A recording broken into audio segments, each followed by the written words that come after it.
Assalamualaikum warahmatullahi wabarakatuh. Saya dari kelompok 6. Saya di sini akan mempresentasikan hasil UAS Paralel Computing mengenai SLR saya. Untuk anggota kelompok untuk anggota kelompok 6 ada Pandu Satria dengan NIM akhir 3008, ada Rahmat Hidayat Afandi dengan NIM akhir 3023, ada saya sendiri yaitu Stephen Kurniawan dengan NIM akhir 3045, lalu ada Muhammad Rizal Aufar dengan NIM akhir 3046, ada Ahmad Hisham Ramadan dengan NIM akhir 3063. Di sini saya akan membahas untuk abstraknya dan pendahuluan. Untuk abstraknya, untuk pertama untuk judulnya yang diangkat dari kelompok kami yaitu Sistematik Literatur Review tentang Komputasi Paralel di Bidang Pengolahan Data, Citra, Jaringan, dan Arsitektur Neuromorfik. Nah, lanjut ke abstraknya. Untuk abstraknya di sini secara garis besar, yaitu penelitian ini merupakan kajian sistematis terhadap 5 artikel berbahasa Indonesia. Untuk artikelnya sendiri terbit tahun 2020 sampai tahun 2020 sampai 2025 yang membahas penerapan komputasi paralel di berbagai bidang metode seperti OpenMP, multithreading, dan SLR. Digunakan untuk meningkatkan efisiensi pemrosesan data, pemrosesan data. Hasil menunjukkan adanya tren positif dalam pengembangan sistem paralel yang dapat dimanfaatkan untuk kebutuhan akademik dan praktis. Nah, untuk secara garis besarnya, abstraknya kurang lebih seperti itu. Lalu untuk ini kata kuncinya ada komputasi paralel, ada pemrograman paralel, ada multithreading, ada OpenMP, ada SLR, dan load balancing. Lanjut untuk pendahuluannya. Untuk pendahuluan ini, komputasi paralel digunakan untuk mempercepat proses komputasi berat melalui eksekusi tugas secara bersamaan. Teknik ini banyak diterapkan di bidang citra digital, statistik, dan jaringan komputer menggunakan metode seperti OpenMP dan multithreading. Kajian ini menyusun SLR atas 5 artikel terbitan antara tahun 2020 sampai 2025 untuk mengidentifikasi metode, mengevaluasi hasil, dan merumuskan arah penelitian lanjutan.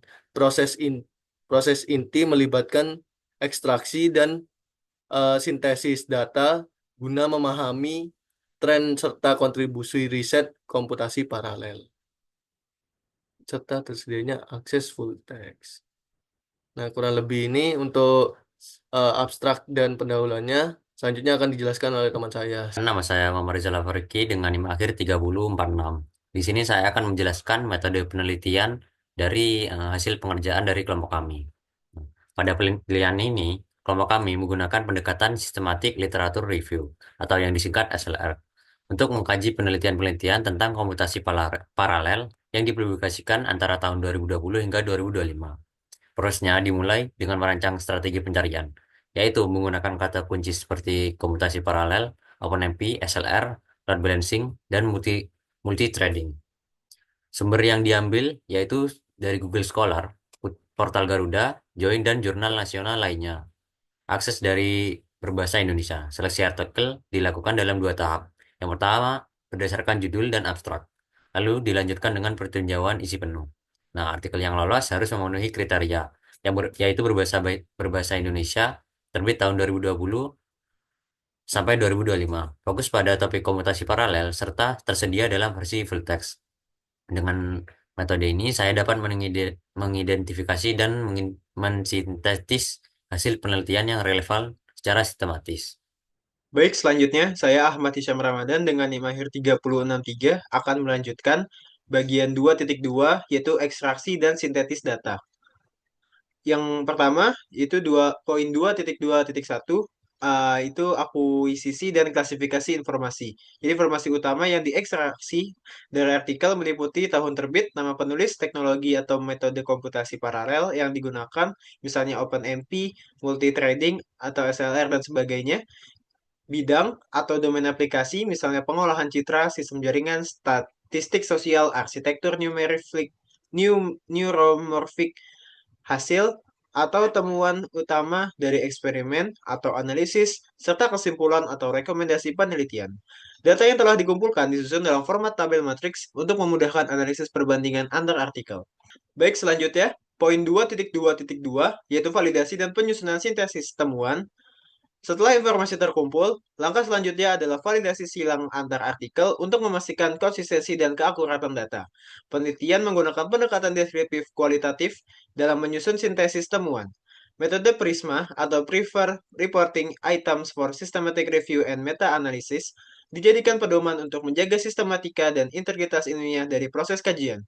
Hasil sintesis ini tidak hanya menggambarkan kontribusi masing-masing artikel, tapi juga mengidentifikasi kesamaan pola, keberagaman pendekatan, serta celah penelitian yang belum banyak dibahas atau research gap sebagai rekomendasi untuk studi selanjutnya. Proses ini dirancang agar sesuai dengan standar ilmiah dan dapat dipertanggungjawabkan secara akademis, sekaligus memberikan dasar kuat bagi analisis hasil dan pembahasan pada bagian selanjutnya. Saya Putu Satria dengan inti 08. Jadi di sini kita tahu bahwa kajian literatur sistematis terhadap 5 artikel menunjukkan bahwa penerapan komputasi paralel memberikan peningkatan signifikan dalam efisiensi dan kecepatan pemrosesan pada berbagai domain aplikasi. Nah, setiap artikel menyoroti aspek yang berbeda dari pemrosesan paralel, terutama dengan penggunaan OpenMP dan multithreading. Nah, berikut ada tabelnya ya, tabel di mana kita menggunakan analisis penggunaan OpenMP dari kelima artikel tersebut. Nah, jadi di sini terdapat judul yang kita ambil untuk sebagai referensi, di mana domain aplikasinya berbeda-beda. Yang pertama itu ada pengolah citra menggunakan OpenMP dan perusahaan gambar lebih cepat. Lalu ada pembersihan data, teknik paralelnya itu multithreading. Nah, selanjutnya prediksi statistik yang jurnal ketiga itu memakai C++ dan multithreading. Selanjutnya ada domain aplikasinya yang artikel keempat itu analisis algoritma dengan teknik paralelnya review SLR, dan domain aplikasi yang kelima itu artikelnya uh, simulasi numerik menggunakan OpenMP 4-8 thread gitu. Nah, dari kelima artikel ini hasil utamanya hasil utamanya itu cepat dan efisiensinya menggunakan teknik paralel dan domain aplikasi yang digunakan tersebut gitu. Maksudnya ada analisis tematik di sini. Nah, kinerja paralel atau speed up dan efisiensi. Nah, itu seluruh artikel menyatakan bahwa pemrosesan paralel mempercepat waktu eksekusi, terutama untuk dataset besar atau simulasi berskala tinggi gitu. Nah, selanjutnya di sini ada teknologi dan tool yang digunakan. OpenMP mendominasi sebagai API pilihan karena kemudahannya diterapkan di lingkungan shared memory. Gitu. Teknik multithreading umum diterapkan pada bahasa seperti C++ dan Java. Nah, bidang aplikasinya di sini ada penerapan tersebar luas dari pengolahan citra dan pembersihan data statistik dan lain-lain yang tadi di domain aplikasi. Selanjutnya di tren penelitian di sini ada SLR, di mana ada artikel 4 yang menunjukkan peningkatan minat terhadap integrasi notasi kompleksitas dalam evaluasi teknik paralel, membuktikan pendekatan sistematis semakin diakui dalam menilai performa algoritma. Nah, lalu di sini ada rumus umumnya ya, rumus pada saya ambil artikel, salah satu artikel untuk penerapan komputasi paralel. Di sini ada rumus speed up dan efisiensi paralel, digunakan untuk menilai performa pemrosesan paralel dibandingkan pemrosesan serial. Di sini ada algoritma IF, expectation, maximization, digunakan dalam memproses data hilang yang dimaksud dengan multithreading seperti itu. Nama saya Rahmat Hidayat Afandi dengan NIM 2324 10 10 33 23. Kami dari kelompok 6 mata kuliah paralel computing. Baik, saya akan membacakan tentang kesimpulan. Kajian literatur sistematis ini menunjukkan bahwa komputasi paralel seperti OpenMP dan multithreading memberikan peningkatan efisiensi yang signifikan dalam berbagai aplikasi, mulai dari pengolahan citra, pembersihan data, hingga simulasi numerik. Seluruh artikel yang dianalisis dalam rentang tahun 2020 sampai 2025 menyatakan bahwa penerapan teknik paralel dapat mempercepat waktu eksekusi, terutama untuk data berskala besar, dengan peningkatan speed up hingga 6,60 kali satu lipat dan efisiensi lebih dari 80%. Selain itu, pendekatan SLR juga terbukti efektif untuk mengevaluasi performa dan tren teknologi komputasi paralel. Ke depan, penelitian disarankan untuk mengeksplorasi komputasi paralel berbasis GPU, integrasi dengan kecerdasan buatan atau AI, serta pengujian pada sistem terdistribusi agar implementasi paralel dapat lebih optimal di berbagai skenario dunia nyata. Penulis mengucapkan terima kasih kepada dosen dan seluruh pihak yang telah memberikan dukungan serta saran dalam proses penyusunan artikel ini. Tak lupa kami juga menyampaikan apresiasi kepada penyedia data dan jurnal ilmiah terbuka yang sangat membantu dalam pengumpulan referensi selama proses penelitian ini berlangsung. Mungkin sekian penjelasan dari saya, kurang lebihnya mohon maaf. Saya ucapkan terima kasih. Wassalamualaikum warahmatullahi wabarakatuh.